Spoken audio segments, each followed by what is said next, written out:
Frank. Dynamite. Frank, come on, man.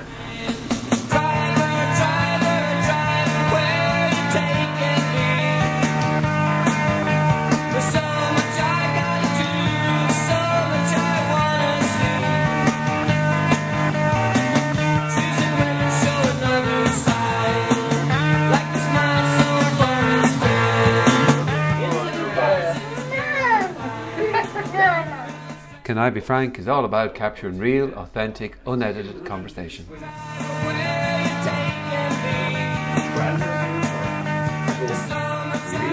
Yeah, he's kind of the whole thing together, but he has his Zoom H, not even this one, this, H2.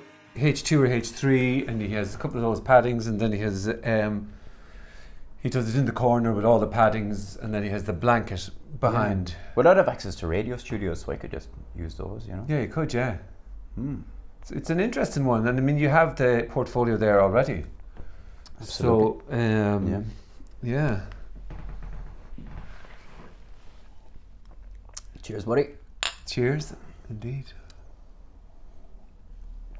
It's more bright there on that side, on my side for whatever reason, but I think it's because it's... Is it too bright there on my side? No, I think it looks good, man. I look amazing, do I? Yeah. Thank you. Right. So, Can I Be Frank? Yeah. What do you think of the name? I love the name. Do you? I love the name because I love the way you extended the courtesy of Can I Be Frank? I wasn't sure about may or can. Go like, on. May I be frank? As in, like, I was even thinking of let's all be frank. Why don't we all be frank? It has been revealed that Kanye West spends $500 getting a haircut every day. Yo, I'll have the usual, please. No, that'll be $500, please, Mr. West. Yoo-hoo! So are you going to introduce me? No. I'll introduce myself. How would you introduce yourself? My name is Ray Walnut. Full name, Ray Walnut Skidmark Wingnut Cuddihy. And what are all those, each individual names for? Radio, puppetry, general hype, excitement, but life, would like Skidmark social engagements. But are they different characters? Like which is the radio? There's just Ray. But you see, yeah. See, it starts with Ray Wingnut is my radio name. Yeah. But then I was trying to figure out what do I like about that name, or why did I pick it? And I think it's just because there's 2 syllables in there. So then I was thinking of other 2-syllable words do I really like. And like wing and nut are 2 standalone words anyway. Yeah, they're really unique. And then I just thought Skidmark.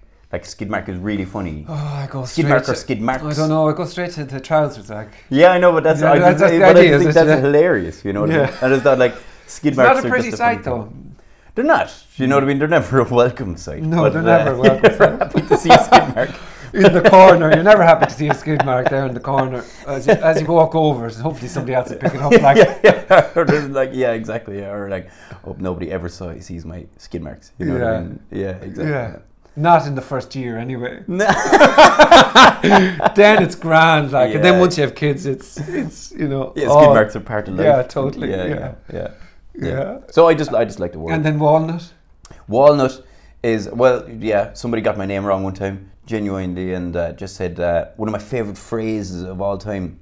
I remember, so like, you know, the wingnut thing is a bit weird anyway to give yourself a nickname anyway. Yeah. So I was just talking to him in the pub, and he was this really young rapper from Limerick, and I was like, hey, come here, I must go over here and do a thing. And he said it just, he was so sincere about it. He just said, you can do whatever you want to do, boy, because you're Ray Walnut. She wouldn't fit friends at the buzzer. Can't help but wonder how Liam is still asleep. Sherry's missing us all summer. Bummer, but fuck it. Some people can't sleep at night, running around like out the street and looking for their piece of pie. I just thought to myself, yeah, I can do whatever the fuck I want to do because I am Ray Walnut. So I was just like, you were very nice then. You didn't go. No, sorry, it's Wingnut. No, if anything, like I said. Yeah, I should give myself a load of fucking nicknames, and then I can just, you know, just separate myself from all kinds of personality facets, and then I can do whatever the fuck I want to. Well, you can do even whatever spill the fuck coffee on myself. There's no rules, absolutely no rules. Yeah. And speaking of doing whatever the fuck you want, what are you up to these days? These days, I am doing a master's in primary school teaching. Wow. In Merioy in Limerick. And yeah, it's funny. I've got a bit of an interesting dynamic going on because I was out in the pub with 3 buddies on Saturday night, and we were all getting, you know, and it was a really great night. We're having a really great time. We're all having great chats. And then at the end of it, they all started saying, Ray, fuck teaching. You're not going to be a teacher. Fuck that. You're going to do the masters for 2 years and then you're not going to be a teacher. And I was like, no, lads, I am. I'm serious. I'm into this. And like, I am genuinely into it. Yeah. But they're just saying you like that, kids as well. Like, you've been, been around kids. That's it. Like, I mean, I worked in kids TV and I work in kids radio and stuff like that. So like, I really think that in terms of broadcasting, which I was originally doing, and let's say I did in my undergrad degree, like, I mean, and as well as that in kids theatre and stuff like that. So I've been working, like, you know, in terms of kids broadcasting and theatre for 8 or 9 years now, solid. And it's where I love it, and I find the most legitimate and the most comedic, and I think it's just the best type of broadcasting. Yeah, you can relate to kids as well, though, I think, can't you? Yeah. I'd like to think that I do, you know. But then, and then, like, so to actually study it, so like to work in broadcasting and theatre for kids is great, but then to study it in terms of child development, child psychology, like pedagogy, you know what I mean, how to lead, how to get out the best type of information. Tricks like classroom management and stuff like that. What do you mean, how to lead? Like I mean, so the word pedagogy means teaching, right? Okay. But I think the Latin term is to lead. You know what I mean? So the idea is to lead kids to knowledge. Okay. You know, it's kind of nice though as well to go back to doing teaching and bringing your life's experience with you, as opposed to, you know, these. Not that saying anything against it, but you know, young people or whatever, 25, 26, straight out of college and straight into a full-time teaching job and teaching young kids about, well, they're the first kind of one of the role models you meet in life. So it's kind of nice that you're bringing life's experience with you in a way. You've lived. Yeah. Not that going teaching. Oh, settling down. I've been around the block. You've been around the fucking block. Oh man. Louise! Hello and welcome to the weather. So here's the weather. Rain, clouds, rain. Oh, here comes a big blue thing. My name's been Mev. Thanks to all the meteorologists up in space. Stop. Yeah, and back again. And back again to fucking tell the story. And what made you do the jump from necessity, really, because media is so unpredictable. So I was working in RTE TV, and RTE Young People's imploded around this time last year. Yeah. And I remember I was at home, and then I was. My mum said to me. My mum has wanted me to be a primary school teacher for years and years, like ever since I left school. Right. And she said, "Oh look, there's an ad in the paper for Mary I. Wouldn't that be very good now?" And I was like, "Yeah, whatever, yeah." And then I was hanging out up here with my buddy Sharpie. We were working on a thing called Sharoof. Oh yeah. And he's. What's happened with that? And awesome. It's still going. It's still going, actually. Actually, I've handed a puppet over to another dude. It's something I've never done before. But yeah, he's just starting now, Sharpie's brother. Because I'm not in Dublin anymore. Yeah. But I love Sharpie and I love Sharoof. Yeah. And so he is a primary school teacher. And he's an amazing fella. A really, really brilliant guy. And I saw how he related to kids and how kids related to him. And I just thought to myself, this is something that's really interesting. And it's something that I should give more thought to, and it's something that I should consider more. So I went home and I said to my mum, and I said, "Where's that ad?" And she was like, "What?" Yeah. And I was like, "I'm going to throw in an application." And then I flung one in February, I think. Okay. Yeah, and then there was all sorts of hoops to jump through. But then I started in September. Wow. So like I worked with RT up until August, and then I jumped straight into it. So, and I'm glad I did. Yeah. Because I've just started talks now about ongoing work with RTE, but like in all that time there would have been no work, so I'm hopefully using my time wisely. And so will that help fund it? Oh yeah, like I need to work, you know what I mean? I need to get bobs in the door. Is it primary school? It's primary school, yeah. Right. Which is essential as well, because the difference between primary school is very, very progressive, interesting. They bring in all sorts of aspects of play and holistic and everything like that. Yeah. You know what I mean? It's the real aim now is to provide a rich experience for kids. I think that's amazing, isn't it? The way, because we grew up with the fucking the drudgery of it, and if you can somehow make it that the appetite to learn is there, I don't know. I mean, Like I think I was the last. I was chatting to an old school friend of mine, and he said that, and he was quite proud of the fact that we were the last generation to get slaps, and he was just like, "Yeah, man, yeah." You know what I mean? Real men out of primary school. The thick leather strap a couple of times, all right, yeah. No, it was open hand for us. Yeah, you never got a thick leather strap. That's the difference in a couple of years. Yeah. And that was the thing, and that was a Christian brother, you know. Like I remember, it was so weird. Like one time I was doing a play, we were doing a brilliant play. It was Reservoir Dogs, right? And that wasn't a school play. No, it wasn't a school play. No. Yeah, oh, sorry, no, I've jumped. I made a jump there, but no, we were doing a play in college, and it was Reservoir Dogs, and so I was in a suit. I was playing the Harvey Keitel character, and this is gross now, right? And every night, you know, under the lights and everything like that, I'd perspire into the suit.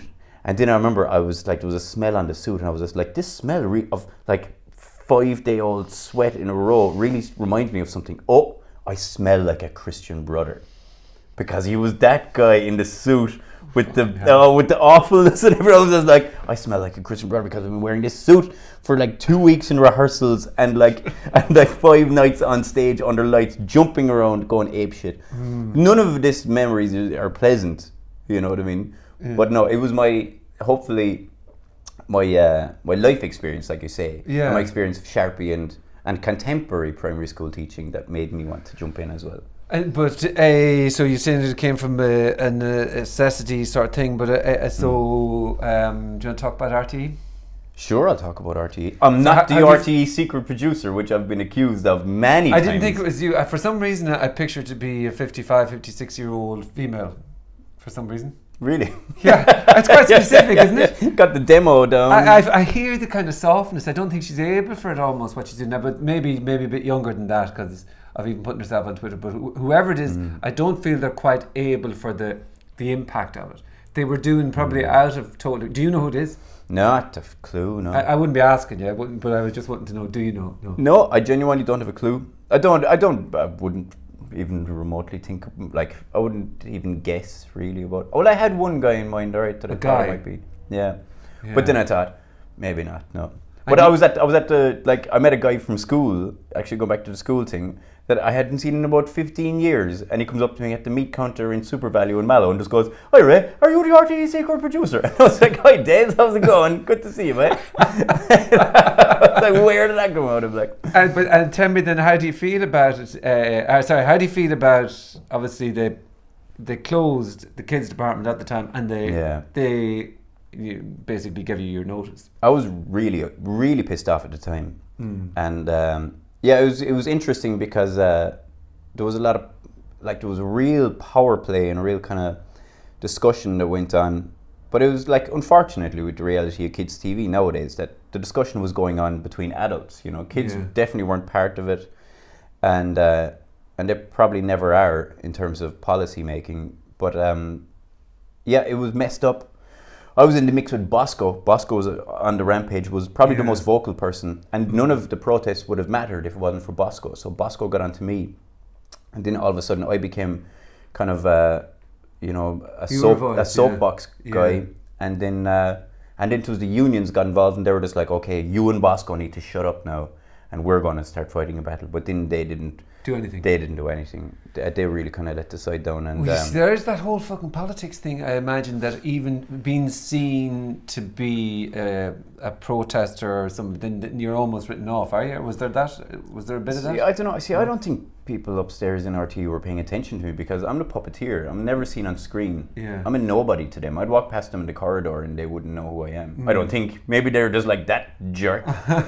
And but no, like, but I was alright. I stuck my neck out alright at one stage. I went on the This Week program on Radio 1. Your man called me at 10 o'clock on the Saturday night. I remember I was watching Match of the Day, and I'd Match of the Day on mute, and I was on the phone to RTE Radio 1 to be broadcast the next day. And he was saying to me, look, think very carefully about what you want to and what you don't want to say here. Yeah. And why is that? Well, that's that whole idea of saying something or going too far, is it? Yeah, well, I don't know. Like, I mean, because it is a career thing. Media is a career, and like any career or industry, it's made up of personalities, you know what I mean? And those personalities have to either like you or not like you. And if you scupper that relationship, no matter how valid your talent or voice is, like you can just, it can be lost. But there is that huge thing as well. I imagine going on the radio or wherever the fuck you put your sentence out, you say whatever. You say one wrong sentence, and there's this huge culture of hammering all over somebody to just fucking, you said that, and it may have been just a flippant remark, but that one sentence. So you do have to come. Yeah, you probably did have to think about what you were going to say, and like not quite Michael O'Leary style of getting the same 3 points and repeating them over and over again. But you probably have to be succinct in the manner in which you're. You do, but then, protesting. But then with kids TV, like I knew that I was talking about protecting kids TV and talking about the legitimacy of kids TV. So I was up on my righteous high horse. Yeah. So I was very vocal on social media and very vocal on radio and stuff like that, just because I knew I was right. Yeah. Just because RTE were doing a thing where they were taking their public service, a major part of it, and outsourcing it to independent companies. In which case it becomes a commercial service because they are making that for money. Yeah. And which is the opposite of what they're supposed to be. Yeah. So I knew I was right. You know what I mean? I know, like, I can be a fucking shite hawk as much as anybody can, like, and talk guff and too much of my own point of view, and you know what I mean, like it's a vested interest as well because I'm working, sorry I hit my mic, I'm working there for money as well, you know what I mean, I'm there to make a living. So like, you know what I mean, so I'm coming at it from a number of different ways. But yeah, it's like, but there was that kind of thing where everybody was really passionate there. Well, I got that impression from me that anybody in that department were grateful, well most will say, were really grateful for the work that they got to do and really worked hard and wanted it to be good and wanted to be the best that they could be. And then in the manner in which it was cut down, I mean, I think any reasonable person would have objected to it, Yeah, and as well as that, like kids TV is really lucky in the sense that like it has that emotional attachment to people. Yeah. Do so it's a real honour to make it, and it's a real honour to work there. Yeah. And especially coming from the legacy of RTE, like lots of people look to the legacy straight away of the likes of Bosco, of the Den and stuff like that, and that's really, really important to me. But yeah, so like it had that emotional connection, but is it there now? Maybe not so much. But I don't know, things are all changing there now as well. So, well, how do you feel about it now that a year has passed in your life? It's not that it's taken a slightly different direction by doing the teaching. Yeah. And would you have it any other way? In other words, would you prefer, I know it's probably a ridiculous question, but would you prefer to be back working in RT full time, or this route where you're in control a little bit of your own destiny now by doing the teaching and that? Like, to be honest, and you can do both. Yeah, hopefully, because this is the thing. Like, I mean, it's been outsourced now, and the nature of the work is going to change. Yeah. So, like, I mean, the work is going to be much more piecemeal. You know what I mean? So I'll have to do both. Like I say, it's a necessity. No, I wouldn't change anything. I'm happy out. I don't care. It's cool. Yeah. Yeah. Okay. And what do you think of it now, or do you get, like, you're obviously getting work, so, and I mean, which is quite nice. So obviously nobody really gave a shit, because otherwise they'd be going, no, don't fucking give work to that Ray chap. But they're obviously somebody in there going, no, definitely give it to him. Or, but you know what I mean? They would have gone like that if they really had heard you and you're protesting. No, like, I mean, it's interesting you say that, because like there's one major programming director of a national station, right? Yeah. And one time I was like, this is a few years ago now, and I was determined. I was like, I should be on that national station. Yeah. I should be on there. I really like, and it's not just like because I'm the funniest or the wittiest or anything. It's just like, because I've got something to say with Irish music, right? Yeah. That's like my thing, and I'm just like, the underground is poorly represented. It's not represented, and it should be on a national station and stuff like that. And like, for example, like I remember, like I emailed this major programming director a couple of times, and one time I sent him a Wingnut Records T-shirt, right? And that was it, like, and that's the thing.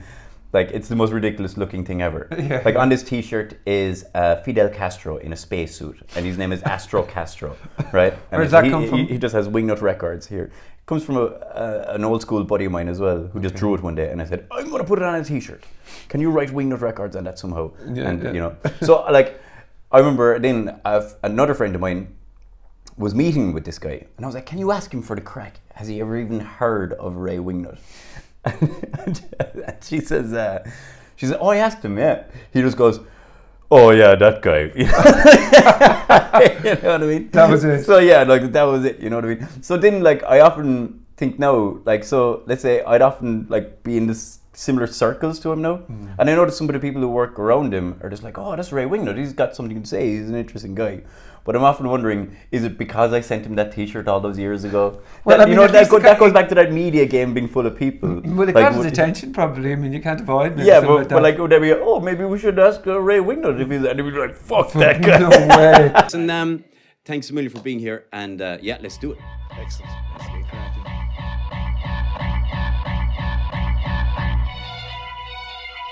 Rusangano family. But like that was the thing though. When you were in there, you were constantly, like I remember chatting to you one day, and it was you had constant ideas. Like you were throwing constant up ideas, and maybe some of them were kind of, but you were constantly flinging. What about this? What about this? And that is what you. That's what you have need to do in media. Yeah. Okay. Yeah, like that was the first thing I learned out of college. I remember, like the only programming director in the country who would meet me when I first left college. I went into her office. Do you know what I'm going to do? Sorry, your voice is definitely deeper. I'm going to put this down. You don't mind me? Sure, Put yeah. my hands all over you. No, man, do your You thing. won't say that I got my lovely woolly Ganzi now. You're going to mess it with the jaws. Jesus, yeah. Well, maybe you should. The do it jaws then, of the thing. yeah. Okay. Okay, where should I put it? Just down a little bit further. Down I think. here. Yeah. I was just having a quick look, and you're in the middle down. I'm a bit loud, am I? Well, you have good deep voice. It's good for audio work. That's for sure. Cheers, mate. Oh, sound. What was I going to say? Oh yeah. So she said to me after I first left college, she said, in this industry, ideas are currency. Okay. Sorry, just taking the time. Yeah, ideas are currency. Ideas are currency. And I just thought like, wow, what a thing to say. So she was just like, so if you want to pay your way in this industry, you got to have ideas and you got to have a lot of them. So when somebody says, that's a shit idea, you'll be like, boing, that's fine because I've got another one right here. I have a book up there called Ideas Are Your Only Currency. No way. I have, yeah. Oh, she must have read that. She's Well, a brilliant lady. Nessa McGann is her name. She's my boss at Spin. Okay. Wow. Yeah, but it is in a way, and the thing is, I suppose, I mean, you aren't permanent, so there. But I think that appetite for, I don't think it would have changed where you made. If you were made permanent, you still would have been pushing those ideas out there. But was there a part of that where you kind of wanted to get a name for yourself too, or was it just? Is it just your nature? I think it's definitely my nature. I think, but it goes back to that thing of like, you know, if you've got something to say, how compelled are you to say it? Yeah. You know what I mean? Like, if a musician believes they've got an album in them, what's the compulsion to write it? You know what I mean? If somebody believes they've got a novel in them, what's their compulsion to write it? With me, it's a compulsion to make radio. It's a compulsion to make kids Create, TV, honestly. Yeah, but it's creation in its. And once you're there, like, I mean, once you're in an environment where, like RTE or any creative industry, like a really great place with great equipment, with great talented people all around you, talented technical people, like, of course the ideas are going to go mad because you're just like, this is amazing, you know what I mean? Yeah. And it goes back to the thing of legacy as well, you know what I mean? Let's make America great again.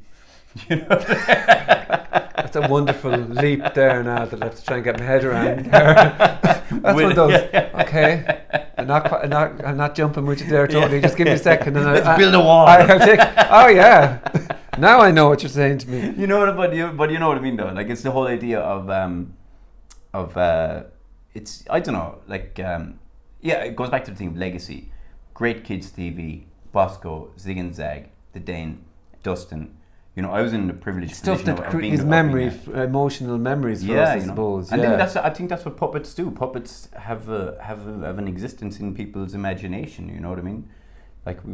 We could all write a thesis on Zig and Zag. You know what I mean? Because we know their characters and their character type so deeply. And so, how do you feel? Like, so there's a couple of things I wanted to go with you there.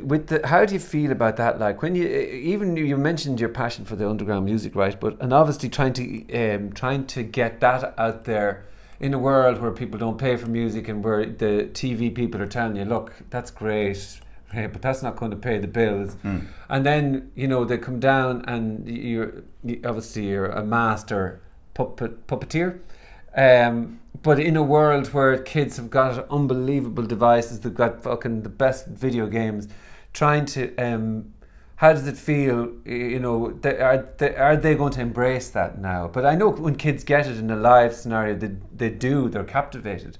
But I mean, it is still more than I was talking to Manuel. Manuel was talking to about theatre, and theatre. You know, it's an old art. I don't want to say it's gone, but because I just you know, it's not something that I would do. But I know when I go there, I'm richer for it and for the better for it. But anyway, it's a long way of kind of trying to get to how do you feel about that idea? Like you can see it in one hand, it's slipping away in front of your eyes, that idea of, you know, the old programming and fixed at a time that here, sit down and watch this at this time, you know. Yeah, well, I suppose, like, I mean, you just got to you got to embrace it for what it is, you know what I mean? You got to do it for the value that it holds in terms of like break it down, you know what I mean?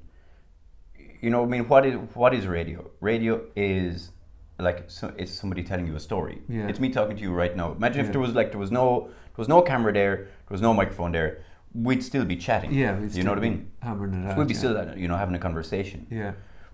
And it's the same with puppeteering. If there wasn't cameras there, you'd be, you know what I mean? You'd have a little fluffy sock or something, and you'd be doing a show for kids, and you'd be making them laugh. You know what I mean?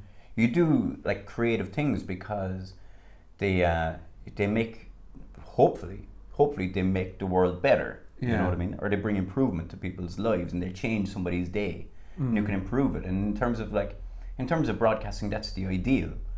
Or you explain something interesting, or you explain something new. You know, we all learn something new from it. So yeah, I mean, you know, just because the method of filming it or putting it on the internet is changing, it doesn't change what we're actually doing. Yeah. And the fact of the matter is that, like, media or no media, we'd still be doing the same things. Like, you know what I mean? We're just telling each other stories, and we're just communicating with one another. So yeah, it's still all there. It's all there for the taking. You know what I mean? Like, nothing is lost. You know, to say like, oh, kids they don't buy albums, but it's, you know, kids love music. Kids react to music in a real way, and that's something that's never going to change, because that's human. You know what I mean? Yeah, but does it come down to this? I suppose I'm trying to get my head around. I think of my own kids, and I know if it's there and it's easy for them to get that, they will entertain. They will give anything a go. And they'll go back to the things that whatever, because there's such a wide range of things available to them now, they will go back to the thing that they uniquely themselves like. Yeah. And in that game, a really general thing or a general form of art is quite difficult to maintain unless it's exceptional or whatever. Impossible. Impossible. Like I mean, like it's impossible for an adult to truly relate to a kid, like, because I think kids are funnier, they're more energetic, they have a lot more capability. Honest. Like, I mean, like their honesty is second to none. Yeah. You know what I mean? And their sense of humor is better than yours. You know what I mean? Well, they learn that they lose that lovely honesty that it is just there. It's why we all years ago would have, I don't know what those fucking shows were called, when adults interviewed kids, and you got that perspective. You know, it was a school around the corner, whatever. But it'd be something like that, and it was always that honesty that, you know, the guy interviewing them couldn't predict what they were going to say. There's no staple answer there. Yeah. It could be anything. And that's the nature of kids, and that's the nature of that, you know, anything that is a bit free or liberating. That like I was talking to somebody the other day, and we're talking about drama, right? I'm gonna flick this baby here. Go on, drama. So yeah, I was chatting to a buddy the other day, and we were talking about improv drama, and you know the idea of improv drama is, you know, I say something, and then the other person says yes, and then they do something. And we're talking about conflict. I like improv, yeah. And I was like, yeah, but kids do that naturally, right? Because let's say if kids are playing cops and robbers, like, you know, and they're like, okay, but you ran out of bullets. And you go, okay, yeah, but I've got a bulletproof vest. Yeah, my bulletproof vest, I'm driving in a car now, so I'm getting away from you. You know what I mean? So it's just, like, they've got a natural ability to dramatize, be creative, and constantly, do you know what I mean? It goes back to that thing of ideas, you know what I mean? They're like, they're better creative thinkers than you. They're funnier than you. Better sense of humor. They're a more sophisticated audience. Well, what you're saying is really that the management team in RT should be replaced by 10-year-olds. That is what you're saying. The CEO of RT. It's a fucking great idea, actually. They should be, because it does play Adventure Time all the time. It'll be just fun all the time. Oh, g'day, Bubbles. G'day, Lufa. How you going? Awesome surf today. Life sure is pretty sweet here in Scrubby Bay. Yeah. Huh? What's that? Oh no! Little Bobby, what's wrong? Guys, come quick! The abduction house on the hill, it's on fire! But no, like, I mean, like, I slag off RT, but RT public service stuff is unbelievable. You know what I mean? Like, in terms of, like, traditional Irish music on Radio 1 and stuff like that. That's some of my favourite stuff. Like, there's a lot of documentaries. bitterness about RTE as well, which I find... There is. I don't know even what the word is, but it is that kind. You can get it where people really are hateful towards them, you know. And like, I can be a douchebag, right? Yeah. Because do you want to hear an interesting one, right? I was watching Brendan O'Connor last night, Cutting Edge, and I thought it was a brilliant show, right?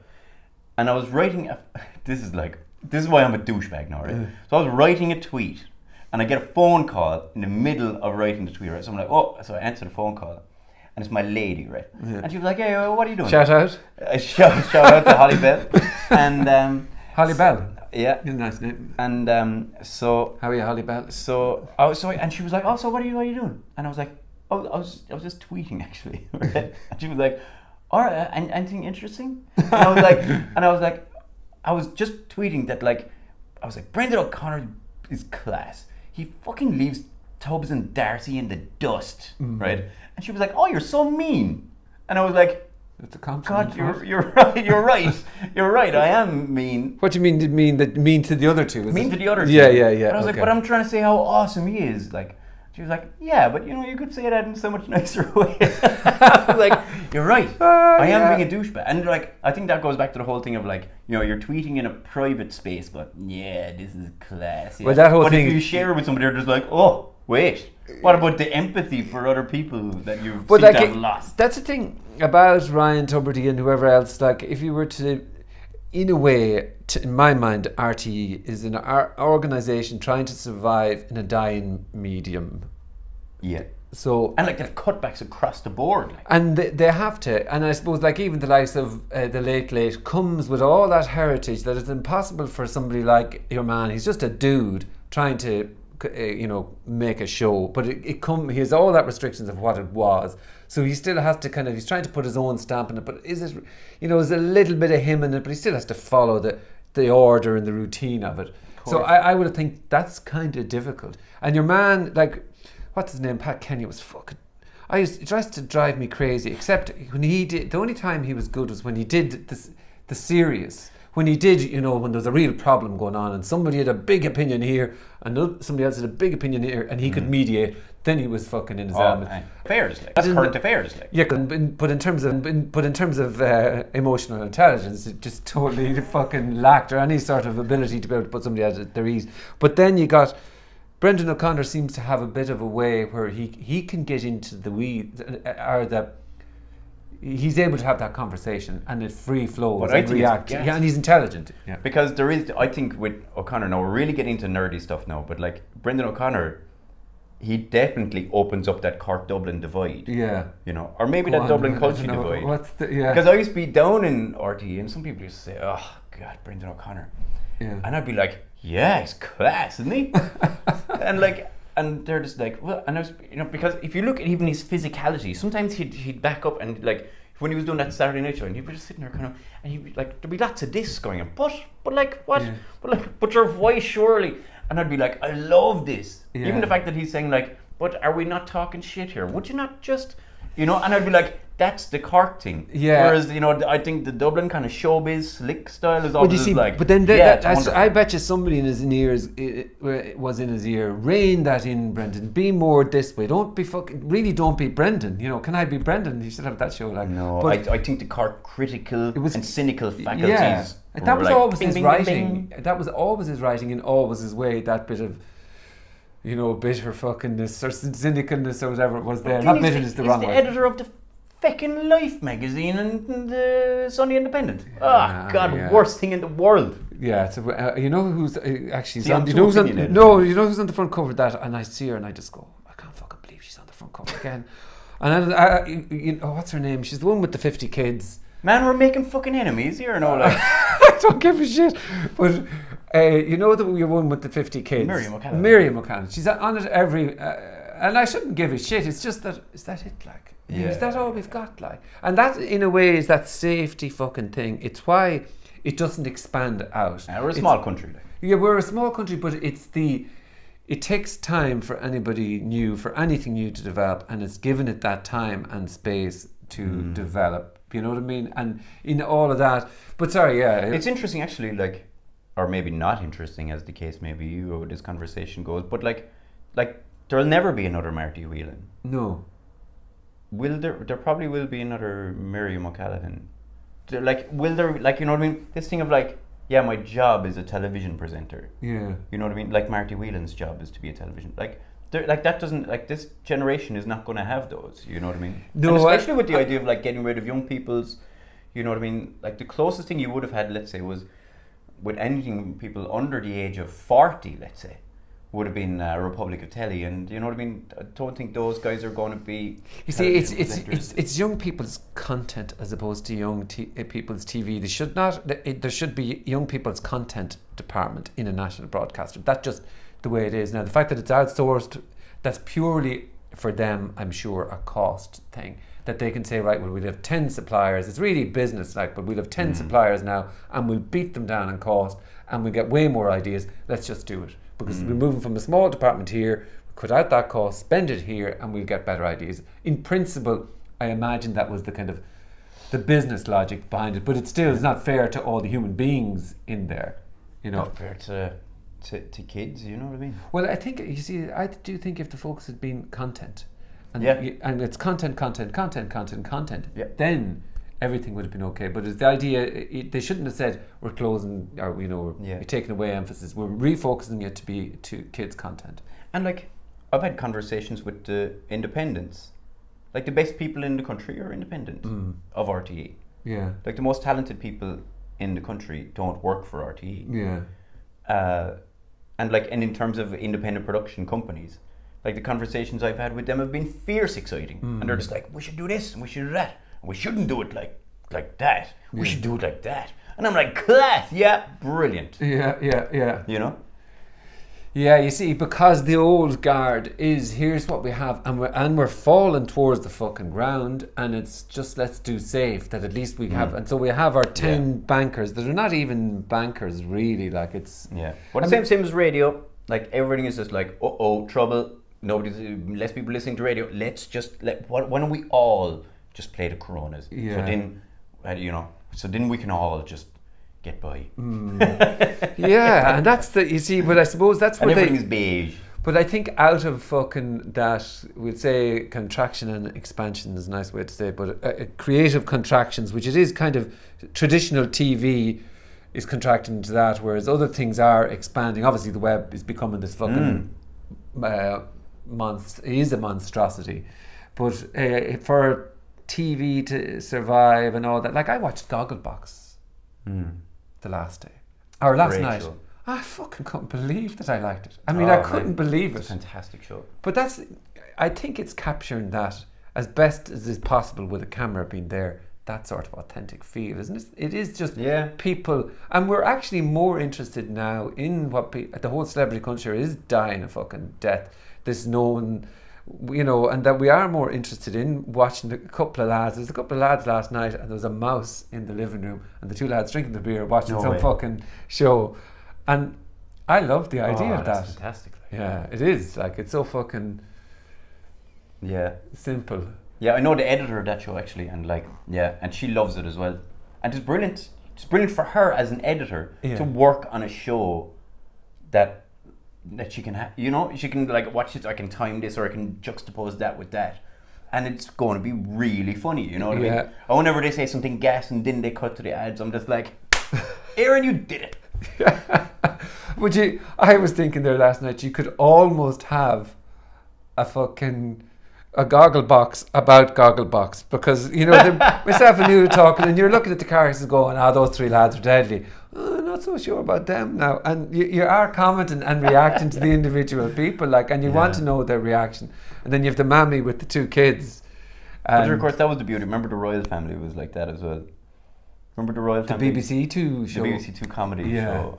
And there was that thing of like, wow, look, a conversation just like you. And like that was always the golden rule. You never show people watching TV. Like on Home and Away, you'd never see, oh, like they're all watching TV, you know. But like, see, but then with that, they'd all be sitting there, and like the camera could just pan along, and they took that time, and then they'd just be like.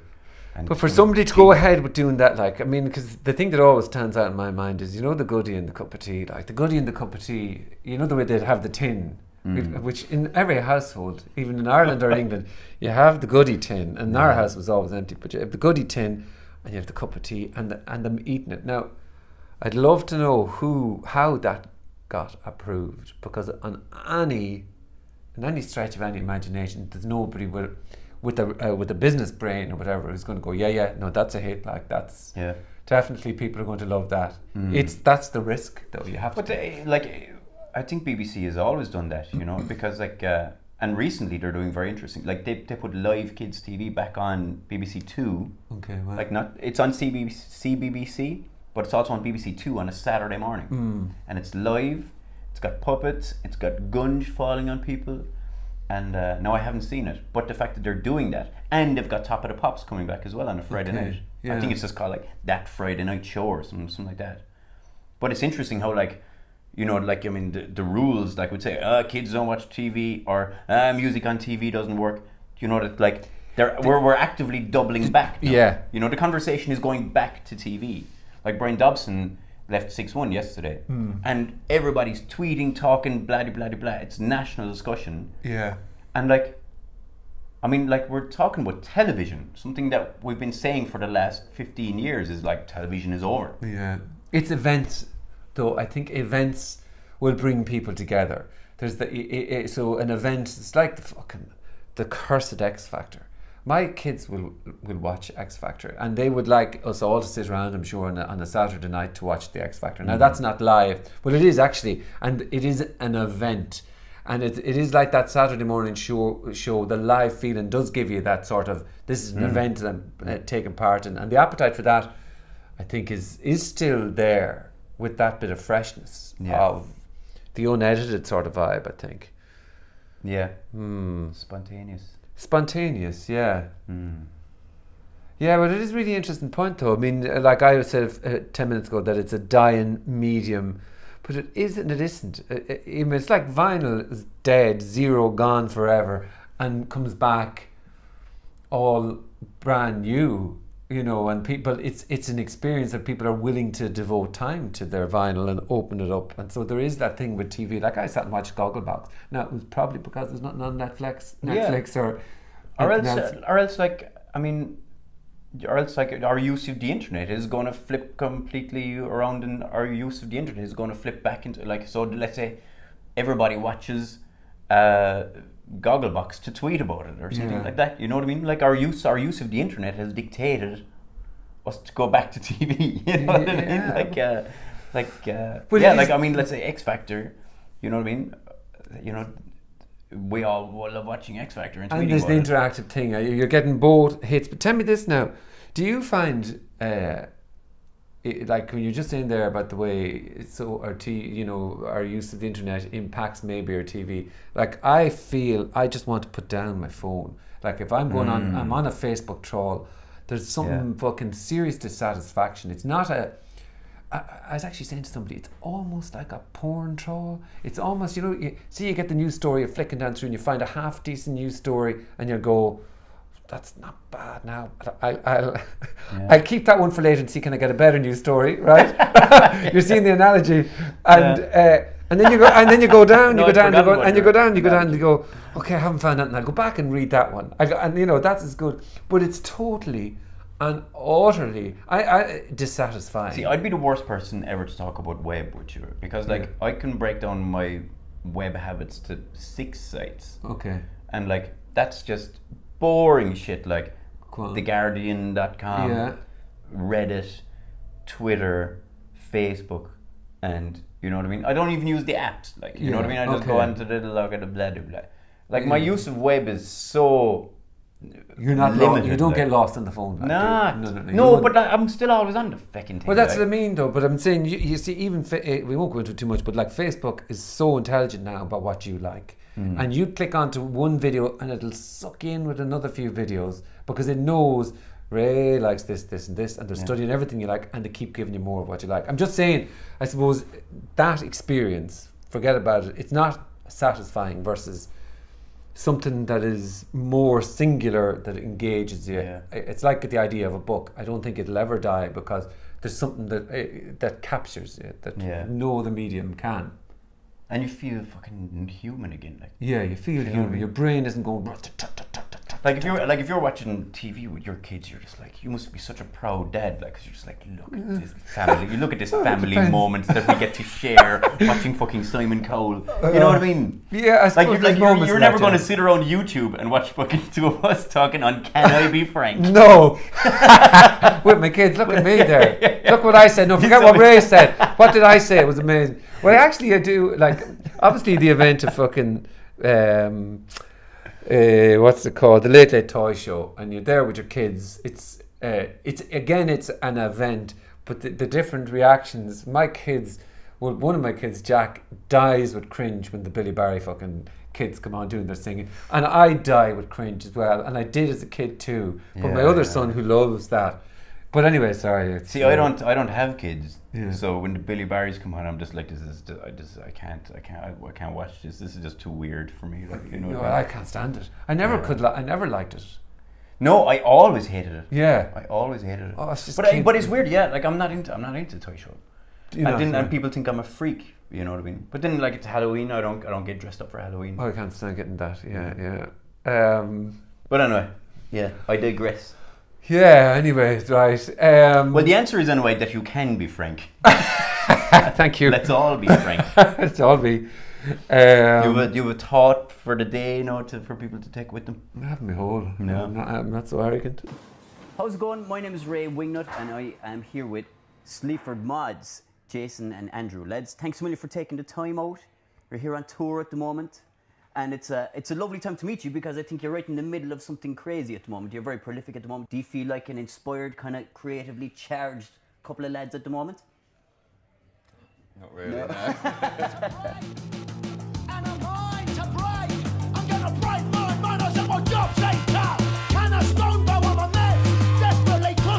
What would I say to you on a slightly alternative notion? What's with the Ulster Bank? Oh, the Ulster Bank thing. Well, is there anything you'd like to say? Like the CEO of Ulster Bank will be tuned in right now. Is there anything you'd like to say to him? No, but no, it's what's happened? It's not just Ulster Bank. It's just bank and financial institution advertising. Yeah.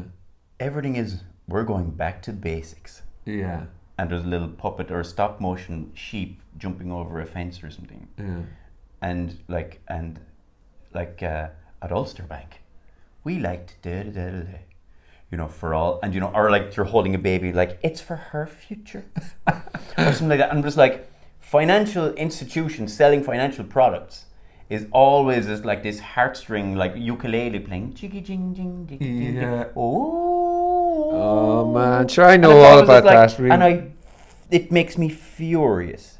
It makes me. But did you not notice that like from the crisis, the rebranding process? Oh, the rebranding. The rebranding has been going on and on and on and on till it reached the point. But I mean, what you need to do is do your own ad of this fucking. This is a great, terrible analogy, but great. You know the movie Seven. Do you know with Brad Pitt? You know your man with the strap-on thing. That the really horrible scene. Where can you remember Seven? No. The movie Seven. I remember the movie, but I don't remember. Well, there's this scene where this guy was forced to put a strap-on knife on. This is fucking no! It's really horrendous, and he's supposed to have sex with a woman with this horrendous. Oh, God. Yeah, it's bleak. But what you're looking for really is an ad with somebody with that, a bank person with that strap-on, riding the customer. Up the hole. My God. Too far, is it? It's too far. Too far. Okay. I just do it like with my little satirical couplet rhymes. Yeah. You know what I mean? Yeah, I just took it all the way there. With all the families we be screwing, we don't admit any wrongdoing, because at Ulster Bank, it's help for what matters.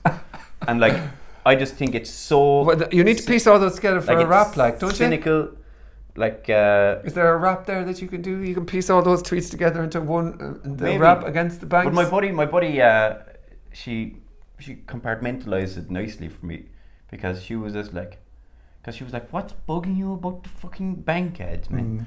And I was just like, well, besides all the awfulness, the way they treat my fellow citizens and my fellow human beings, it's the way they do the stop motion ads and the ukuleles. And she was like, they're mistreating ukuleles and puppets. Now I understand. And I was like, yes. Yeah. That's it. Oh, it's funny, like... Sorry, but I'm a fucking loudmouth cribbing and moaning. No. It's just I noticed them coming up and I was going, what's going on there now? It's like, it's like he's late to the party. He's going, I mean, it's a bit late now, Ray. Like... I know, it's the banks. Yeah, I didn't like, exactly, like, so... No. Oh, yeah, like, who... And Mr. President, afterwards, can we go get ice cream? Yes, we can! Who would have thought that a bank, a marketing department, and an advertising company could be so cynical and manipulative, you know what I mean? Yeah. Fucking hell. Fucking life, man. Bullshit. Media. Yeah, very good. Fucking hell. So no, we're at 50 minutes there. Jeepers. Nice little amount of banter there. Yeah, that's a long interview. Yeah, it's a nice one. Yeah, I won't be cutting down into little tiny points. No. It's going to be as it is. And so you're back to college? Back to college. Yeah, off today because there's people graduating. Okay. Yeah. So you will be teaching in 2 years' time. Very nice. And so what is... that's it? You're going to be back up? You're back up again in a few weeks?